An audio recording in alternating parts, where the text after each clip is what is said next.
Hi hello ನಮಸ್ಕಾರ ಸ್ನೇಹಿತರೆ. ಗೌರಿ ಮದುವೆ ಮುರಿದು ಬಿತ್ತು. ಗೌರಿ ಮದುವೆ ನಿಂತು ಹೋಯಿತು. ಮದುವೆ ಮನೆಯಿಂದ ಗಂಡು ಹೆಣ್ಣು ಹೊರಗಡೆ ಹೋಗಿದ್ದು ಕೂಡ ಆಯಿತು. ಹಾಗಿದ್ರೆ ಏನಾಯಿತು, ಏನು ಕಥೆ, ಇದು ಎಲ್ಲವನ್ನ ಕೂಡ ತಿಳ್ಕೊಬೇಕು ಅಂದರೆ ಈಗಲೇ ನಮ್ಮ ಈ ಚಾನಲ್ನ ಸಬ್ಸ್ಕ್ರೈಬ್ ಮಾಡಿ, ಹಾಗೆ ಒಂದು ವಿಡಿಯೋವನ್ನು ಪೂರ್ತಿಯಾಗಿ ನೋಡೋದನ್ನು ಯಾವುದೇ ಕಾರಣಕ್ಕೂ ಕೂಡ ಮರಿಬೇಡಿ. ಮದುವೆ ಮಂಟಪದಲ್ಲಿ ಇರ್ತಕ್ಕಂಥದ್ದು ಗೌರಿ, ಆದರೆ ಮುಖಕ್ಕೆ ಮುಸ್ಕನ್ನು ಹಾಕಿರುವುದರಿಂದ ಅದು ಮೋನಿಕಾ ಅಂತಾನೆ ಎಲ್ಲರೂ ಕೂಡ ಅಂದ್ಕೊಂಡಿದ್ದಾರೆ. ಈತ ಕಡೆ ಕಾಂಚನ ಅವರಂತೂ ಈ ವಿವೇಕ್, ನೀವು ಪ್ರೀತಿ ಮಾಡಿರೋ ಹುಡುಗಿ ಮದುವೆ ಮನೆಯಿಂದ ಓಡಿ ಹೋದ್ಲು ಅಂತ ಗೊತ್ತಾದ್ರೆ ನೀನು ಪ್ರೀತಿ ಮಾಡಿರೋ ಹುಡುಗಿ ಕಾರಣದಿಂದ ನೀನು ಅವಳ ಮೇಲೆ ಕೋಪ ಮಾಡ್ಕೊಳ್ದೇ ಇರ್ಬೋದು, ಕ್ಷಮಿಸ್ಬಿಡ್ಬಹುದು. ಆದರೆ ಅದಕ್ಕೆ ಬದಲಾಗಿ ನಿನ್ನ ಶತ್ರು ಆಗಿರ್ತಕ್ಕಂಥ ಗೌರಿಯನ್ನು ಮದುವೆ ಆದರೆ ನಿನ್ನ ಬದುಕು ಪ್ರತಿದಿನ ಕೂಡ ನರಕವಾಗ್ಬಿಡತ್ತೆ. ನೀನು ಪ್ರೀತಿ ಮಾಡಿದ ಹುಡುಗಿ ನಿನಗೆ ಸಿಗಲಿಲ್ಲ, ನಿನ್ನ ಶತ್ರು ನಿನ್ನ ಮದುವೆ ಆಗಿ ಬಂದು ಈ ಒಂದು ಕೊರ್ಗಿನಲ್ಲೇ ನೀನು ನಿನ್ನ ಜೀವನ ಕಳೆದು ಬಿಡ್ತೀಯ. ಅದನ್ನು ನೋಡ್ತಾ ನಾನು ಮಜಾ ತಗೋತೀನಿ ಅಂತ ಹೇಳಿ ಕಾಂಚನ್ ಅವರು ಅನ್ಕೋತಿದ್ದಾರೆ. ಇತ್ತ ಕಡೆ ಏನಪ್ಪ ಮಾಡಲಿ, ನನ್ನ ಮಗಳು ಇನ್ನೂ ಕೂಡ ಬರಲಿಲ್ವಲ್ಲ ಅಂತ ಅಂದ್ಕೊಂಡು ಕಾಂತಲಕ್ಷ್ಮಿ ಒದ್ದಾಡ್ತಿದ್ದಾರೆ. ಇತ್ತ ಕಡೆ ಮದುವೆ ಮಂಟಪದಲ್ಲಿ ಇರ್ತಕ್ಕಂಥ ಗೌರಿ, ಏನಿದು ಎಲ್ಲ ಶಾಸ್ತ್ರಗಳು ನಡೆದೇ ಹೋಗ್ತಿದ್ಯಲ್ಲ, ಚಿನ್ನು ಇನ್ನೂ ಕೂಡ ಕರ್ಕೊಂಡೆ ಬರಲಿಲ್ವಲ್ಲ ಮೋನಿಕಾ ಅಕ್ಕನ, ಏನು ಮಾಡಲಿ ನಾನು ಅಂತ ಅಂದ್ಕೊಂಡು ಅವಳು ಪೀಚಿಗೆ ಹಾಕೊಂಡಿದ್ದಾಳೆ. ಇದರ ನಡುವೆ ಚಿನ್ನು ಎಲ್ಲೂ ಹೋದ್ಲು, ಏನಾದ್ಲು, ಅವಳು ಕೂಡ ಪತ್ತೆ ಇಲ್ವಲ್ಲ ಅಂತ ಅಂದ್ಕೊಂಡಂತ ಕಾಂತಲಕ್ಷ್ಮಿ ಅವರು ಚಿನ್ನುಗೆ ಕಾಲ್ ಮಾಡ್ತಾರೆ. ಆಗ ಚೋಟು ಕಾಲ್ ರಿಸೀವ್ ಮಾಡಿದ್ದೆ. ಚಿನ್ನು ಎಲ್ಲಿ ಚೋಟು, ಬರ್ತಾ ಇದ್ದೀರಾ, ಮೋನಿಕಾ ಸಿಕ್ಕದ್ಲಾ ಅಂತ ಕಾಂತ ಅವರು ಕೇಳಿದಾಗ, ಹೌದು ಅಮ್ಮ ಮೋನಿಕಾ ಸಿಕ್ಕಿದ್ರು, ಆದರೆ ಅವ್ರು ನಮ್ಮ ಜೊತೆ ಬರಲಿಲ್ಲ, ಅವರು ಹೊರಟೋಗ್ಬಿಟ್ರು, ಇಲ್ಲಿ ಅಕ್ಕಂಗೆ ಆಕ್ಸಿಡೆಂಟ್ ಆಗಿದೆ ಅಂತ ಹೇಳಿದಾಗ ಏನಾಯ್ತು, ಏನು ಗಾಬರಿ ಆಗ್ತದೆ ನನಗೆ ಅಂತ ಕಾಂತ ಅವರು ಹೇಳ್ತಾರೆ. ಅಂಥದ್ದೇನೂ ಆಗಿಲ್ಲ, ಅಕ್ಕ ಆರಾಮಾಗೆ ಇದ್ದಾಳೆ, ಗಾಡಿ ಓಡಿಸ್ಕೊಂಡು ನಾವು ಚೌಟ್ರಿ ಕಡೆಗೆ ಬರ್ತಾ ಇದ್ದೀವಿ ಅಂತ ಫೋನ್ ಕಟ್ ಮಾಡ್ತಾರೆ. ಎತ್ತ ಕಡೆ ಚಿನ್ನು ಬರ್ತಾರೆ. ಅಷ್ಟರಲ್ಲಿ ಅಪ್ಪ ಕೂಡ ವೀರಣ್ಣವರು ಹೆಂಡತಿ ಬಳಿಗೆ ಬರ್ತಾರೆ. ಏನಾಯ್ತು ಚಿನ್ನು, ಏನಿದು, ನಿನಗೆ ಗಾಯ ಆಯಿತು, ನಾನಿಲ್ಲಿ ಏನು ಯೋಚನೆ ಮಾಡಲಿ, ಮೋನಿಕಾ ಬರಲಿಲ್ಲ ಅಂತ ಯೋಚನೆ ಮಾಡಲ, ಗೌರಿ ಹಸೆಮಣೆ ಮೇಲೆ ಕೂತ್ಕೊಂಡಿದ್ದಾಳೆ ಅಂತ ಯೋಚನೆ ಮಾಡಲ, ನಿನಗೆ ಈ ರೀತಿ ಆಗಿದೆ ಅಂತ ಯೋಚನೆ ಮಾಡಲ, ಏನು ಮಾಡಬೇಕು ಅಂತಲೇ ಗೊತ್ತಾಗ್ತಿಲ್ವಲ್ಲ ನನಗೆ ಅಂತ ಕಾಂತಲಕ್ಷ್ಮಿ ಅಳ್ತಾ ಇರ್ತಾರೆ. ಏನೂ ಆಗಿಲ್ಲ ಅಮ್ಮ ನನಗೆ, ನೀನು ಆರಾಮಾಗಿರು.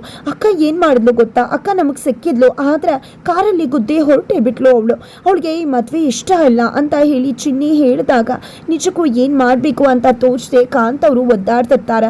ನೋಡಿದ್ರೇನ್ರಿ ಮೋನಿಕಾ ಕೈ ಕೊಟ್ಟು ಹೋಗ್ಬಿಟ್ಟಿದ್ದಾಳೆ, ಅವಳು ಬರೋದಿಲ್ಲ, ಈಗ ನಮ್ಮ ಮಗಳ ಕತೆ ಏನು, ಹಾಗಿದ್ರೆ ಖಂಡಿತವಾಗ್ಲೂ ಈ ಮದುವೆ ನಡೆದೇ ಹೋಗ್ಬಿಡುತ್ತೆ ಅಂತ ಕಾಂತವರು ಹೇಳಿದಾಗ, ಇಲ್ಲ ಯಾವುದೇ ಕಾರಣಕ್ಕೂ ಕೂಡ ಈ ಮದುವೆ ನಡಿಬಾರ್ದು, ನನ್ನ ಮಗಳು ಆ ಜೀವನ ಹಾಳಾಗಬಾರ್ದು, ಇಲ್ಲ ಅಲ್ಲಿರೋದು ಮೋನಿಕಾ ಅಲ್ಲ ಗೌರಿ ಅನ್ನೋ ವಿಷಯವನ್ನು ನಾನು ಹೇಳ್ಬಿಡ್ತೀನಿ ಅಂತ ವೀರಣ್ಣವರು ತಿಳಿಸ್ತಿರ್ತಾರೆ. ಆದರೆ ಇಲ್ಲಿ ಕಾಂತಲಕ್ಷ್ಮಿ ಅವರಂತೂ ದಯವಿಟ್ಟು ಬೇಡ ಕಣ್ರಿ, ಅವಳ ಹಣೆಲೆ ಅದು ಬರ್ತಿರ್ಬೋದು, ದಯವಿಟ್ಟು ಅರ್ಥ ಮಾಡ್ಕೊಳ್ಳಿ ನೀವು ಅಂತ ಹೇಳ್ತಿರ್ತಾರೆ.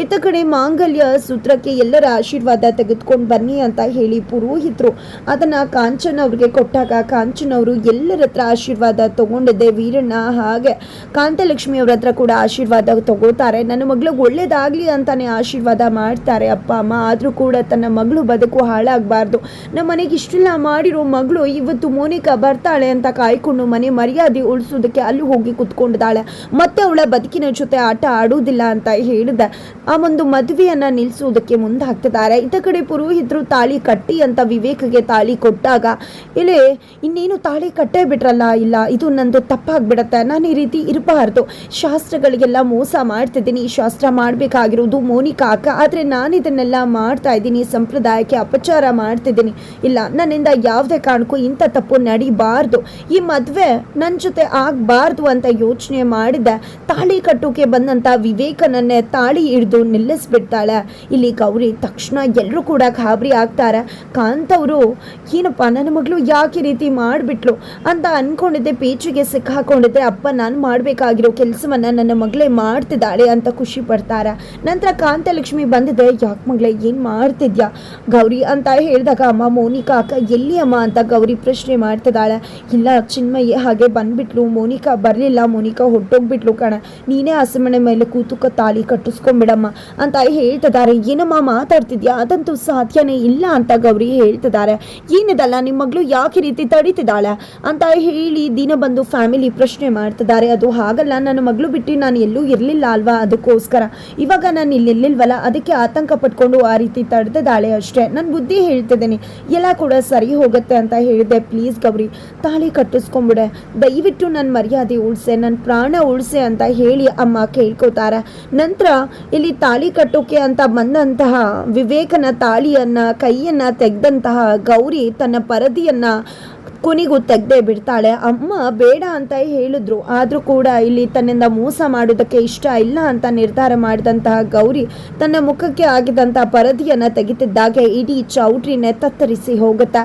ಇಡೀ ಮದುವೆ ಮನೆಯೇ ಆಘಾತಗೊಳಗಾಗತ್ತೆ. ಏನಿಲ್ಲ, ನೀನು ಯಾಕಿಲ್ಲ ಕುತ್ಕೊಂಡಿದ್ಯಾ ಅಂತ ಹೇಳಿ ವಿವೇಕ್ ಪ್ರಶ್ನೆ ಮಾಡ್ತಿದ್ದಾರೆ. ಈ ಕಡೆ ಕಾಂಚನ್ ಅವರು ನನ್ನ ಪ್ಲಾನ್ ಎಲ್ಲ ಫ್ಲಾಪ್ ಆಯ್ತಲ್ಲ ಅಂತ ಹೇಳಿ ಬೇಜಾರು ಮಾಡ್ಕೊಂಡಿದ್ರೆ, ಈ ಕಡೆ ವೀರಣ್ಣವರು ಅವಳು ಯಾಕೆ ಕುತ್ಕೊಂಡಿದ್ದಾಳೆ ಅಂದರೆ ಮೋನಿಕಾ ಓಡ್ ಹೋಗಿದ್ದಾಳೆ ಚೌಟ್ರಿಯಿಂದ. ಅದೇ ಕಾರಣಕ್ಕೆ ಅವಳ ಜಾಗದಲ್ಲಿ ಅವಳ ತಂಗಿ ಗೌರಿ ಕುಳಿತುಕೊಂಡಿದ್ದಾಳೆ ಅಂತ ವೀರಣ್ಣವ್ರು ಹೇಳ್ತಾರೆ. ಏನು ಗೌರಿ ತಂಗಿನ ಏನು ಮಾತಾಡ್ತಿದ್ರ ನೀವೆಲ್ಲ ಅಂತ ಹೇಳಿ ದೀನಬಂಧು ಫ್ಯಾಮಿಲಿ ಪ್ರಶ್ನೆ ಮಾಡ್ತದೆ. ಹೌದು, ನಾವು ಶ್ರೀಮಂತರಲ್ಲ, ಕೋಟ್ಯಾಧೀಶ್ವರರು ಅಲ್ಲ, ನಾವು ಮಿಡ್ಲ್ ಕ್ಲಾಸ್ ಫ್ಯಾಮಿಲಿ, ನಾವು ಬಡವರು. ಈ ಚಿನ್ಮಯಿ ಕೂಡ ಮೋನಿಕಾ ತಂಗಿನೇ. ನಮಗೆ 3 ಜನ ಮಕ್ಕಳು, ಆದರೆ ನನ್ನ ಹೆಂಡತಿಗೆ ತನ್ನ ಮಕ್ಕಳನ್ನ ಶ್ರೀಮಂತರ ಮನೆಗೆ ಕೊಡಬೇಕು ಅನ್ನುವ ಆಸೆ. ಅದೇ ಕಾರಣಕ್ಕೆ ಈ ರೀತಿ ಸುಳ್ಳು ಹೇಳಿಬಿಟ್ಲು, ದಯವಿಟ್ಟು ಕ್ಷಮಿಸ್ಬಿಡಿ ನಮ್ಮನ್ನ ಅಂತ ಹೇಳಿದಾಗ ದೀನಬಂಧು ಅವರು ಏನದಲ್ಲ ವೀರಣ್ಣವ್ರೆ, ಇಂಥ ಸಮಯದಲ್ಲ ಹೇಳೋದು, ಯಾಕೆ ರೀತಿಯೆಲ್ಲ ಮಾಡಿ ನಮ್ಮ ಮರ್ಯಾದೆಯನ್ನು ಕೂಡ ತೆಗೆದ್ರಿ ಅಂತ ಪ್ರಶ್ನೆ ಮಾಡ್ತಿದ್ದಾರೆ. ಇತ್ತ ಕಡೆ ವಿವೇಕ್ ಕೂಡ ಮದುವೆ ಮಂಟಪದಿಂದ ಹೊರಗಡೆ ಎದ್ದು ಬರ್ತಾರೆ. ಈ ಕಡೆ ಒಬ್ಬಂಟಿಯಾಗಿ ಗೌರಿ ಕುಳಿತುಕೊಂಡಿದ್ದಾಳೆ. ಇಲ್ಲಿ ಕಾಂತಲಕ್ಷ್ಮಿಯವರು ಆಕೆದೆಲ್ಲ ಆಗೋಗಿದೆ, ದಯವಿಟ್ಟು ಕ್ಷಮಿಸ್ಬಿಡಿ ಅಂತ ಹೇಳ್ತಿದ್ದಾರೆ. ಹಾಗಿದ್ರೆ ಮೋನಿಕಾ ಎಲ್ಲಿ ಅಂತ ದೀನಬಂಧು ಫ್ಯಾಮಿಲಿ ಕೇಳಿದಾಗ ಮೋನಿಕಾ ಈ ಮದುವೆ ಇಷ್ಟ ಇಲ್ಲ ಅಂತ ಲೆಟರ್ ಬರೆದಿಟ್ಟು ಓಡ್ ಹೋಗಿದ್ದಾಳೆ ಅಂದಾಗ ನಿಜಕ್ಕೂ ಎಲ್ಲರಿಗೂ ಆಘಾತವಾಗತ್ತೆ. ಆ ಕಡೆ ಬ್ರೇಕಿಂಗ್ ನ್ಯೂಸ್ ಅನ್ನ ಕೊಡ್ತಿದ್ದಾರೆ ಮೀಡಿಯಾದವರು. ಮದುವೆ ಮನೆಯಲ್ಲಿ ಮಧುವನ ಗಿತ್ತನೆ ಬದಲಾಗಿ ಬಿಟ್ಟಿದ್ದಾರೆ ಅಂತ ಹೇಳಿ ದೊಡ್ಡದೊಂದು ಎಡ್ಡಿಂಗ್ ಹಾಕೋದ್ರ ಮುಖಾಂತರ ಇಲ್ಲಿ ದೀನಬಂಧು ಫ್ಯಾಮಿಲಿ ಮರ್ಯಾದೆಯನ್ನ ಮೀಡಿಯಾದವರು ತೆಗಿತಿದ್ದಾರೆ. ಇದೆಲ್ಲವೂ ಕೂಡ ಅನಿಕೇತ್ನ ಪ್ಲಾನ್ ಆಗಿತ್ತು. ಅದ ಕಡೆ ಅನಿಕೇತ ಮೋನಿಕಾನ ಪಟಾಯಿಸ್ಕೊಂಡು ಹೋಟೆಲ್ಗೆ ಕರ್ಕೊಂಡು ಹೋಗಿದ್ದಾರೆ. ಆ ಲಾಡ್ಜಲ್ಲಿ ಮೋನಿಕಾನ ತನ್ನವಳಾಗಿ ಮಾಡಿಕೊಂಡ್ರೆ ಇಡೀ ಆಸ್ತಿ ತನ್ನಂತ ಆಗತ್ತೆ ಅಂತ ಯೋಚನೆ ಮಾಡ್ತಿದ್ರೆ, ಅತ್ತ ಕಡೆ ಮೋನಿಕಾ ಕೂಡ ಇವನನ್ನ ನನ್ನ ಪ್ರೀತಿ ಬಲಿಯಲ್ಲಿ ಬೀಳಿಸ್ಕೊಂಡ್ರೆ ನಾನು ಕೂಡ ಕೋಟಿ ಅಧಿಪತಿ ಆಗ್ಬೋದು, ಜೊತೆಗೆ ಕೋಟಿ ಶ್ರೀಮಂತನ ಹೆಂಡತಿ ಆಗ್ಬೋದು ಅಂತ ಯೋಚನೆ ಮಾಡಿದೆ. ಮೋನಿಕಾ ಕೂಡ ಅನಿಕೇತನ ಬಲೆಗೆ ಬೀಳಿಸ್ಕೊಳ್ಳೋಕೆ ಟ್ರೈ ಮಾಡ್ತಿದ್ದಾಳೆ. ಇತ್ತ ಕಡೆ ಅನಿಕೇತ್ ಮತ್ತೆ ಮೋನಿಕಾ ಒಂದಾಗ್ತಾ ಇದ್ರ, ಅತ್ತ ಕಡೆ ಚೌಟ್ರಿಗೆ ನಿಜಕ್ಕೂ ಕೂಡ ದಗದಗಿಸಿ ಉರಿದು ಹೋಗ್ತಿದೆ, ರಣರಂಗವಾಗಿದೆ ಅಂತಾನೆ ಹೇಳ್ಬೋದು. ಇಲ್ಲಿ ದಯವಿಟ್ಟು ನನ್ನ ಮಗಳು ಹಸೆಮಣೆ ಹೇಳಿ ಕುಳಿತುಕೊಂಡಿದ್ದಾಳೆ, ಎಲ್ಲ ಶಾಸ್ತ್ರಗಳು ಕೂಡ ಆಗೋಗಿದೆ, ಇನ್ನೇನು ಅವಳು ಮದುವೆ ನಡೀಲೇಬೇಕು, ಇಲ್ಲ ಅಂದ್ರೆ ಖಂಡಿತ ಅವಳ ಬದುಕೆ ಹಾಳಾಗ್ಬಿಡುತ್ತೆ, ದಯವಿಟ್ಟು ಅವಳನ್ನ ಮದುವೆ ಮಾಡ್ಕೊಂಡು ನಿಮ್ಮನೆ ಸುಸೆ ಮಾಡ್ಕೊಳ್ಳಿ ಅಂತ ಕಾಂತಲಕ್ಷ್ಮಿ ಅವರು ಕೈ ಮುಗ್ದು ಕೇಳ್ಕೊತಿದ್ದಾರೆ. ಅಷ್ಟರಲ್ಲಿ ಗೌರಿ ಕೂಡ ಎದ್ದು ಬಂದಿದೆ. ಏನಮ್ಮ ಮಾತಾಡ್ತಿದ್ಯಾ, ನಾನು ಇವನನ್ನ ಮದುವೆ ಆಗೋದ ಯಾವುದೇ ಕಾರಣಕ್ಕೂ ಸಾಧ್ಯ ಇಲ್ಲ ಅಂದಾಗ, ನಾನೇ ನಿನಗೆ ತಾಳಿ ಕಟ್ತೀನಿ ಅಂತ ಹೇಳಿದ್ದ, ಯಾವುದೇ ಕಾರಣಕ್ಕೂ ನಿನ್ನನ್ನ ಮದುವೆ ಆಗೋದಕ್ಕೆ ಸಾಧ್ಯನೇ ಇಲ್ಲ ಅಂತ ಹೇಳಿ ವಿವೇಕ್ ಕೂಡ ಅಲ್ಲಿಂದ ಹೊರಟು ಹೋಗ್ತಿದ್ದಾರೆ. ಕಾಂತಲಕ್ಷ್ಮಿ ಅವರು ತಡೆಯೋದಕ್ಕೆ ಅಂತ ಮುಂದಾಗ್ತಿದ್ದಾರೆ. ಹಾಗಿದ್ರೆ ಏನಾಗುತ್ತೆ ಮುಂದೆ ತಿಳ್ಕೋಬೇಕು ಅಂದ್ರೆ ಮುಂದಿನ ವಿಡಿಯೋಗೆ ವೇಟ್ ಮಾಡುವುದನ್ನ ಮರಿಬೇಡಿ.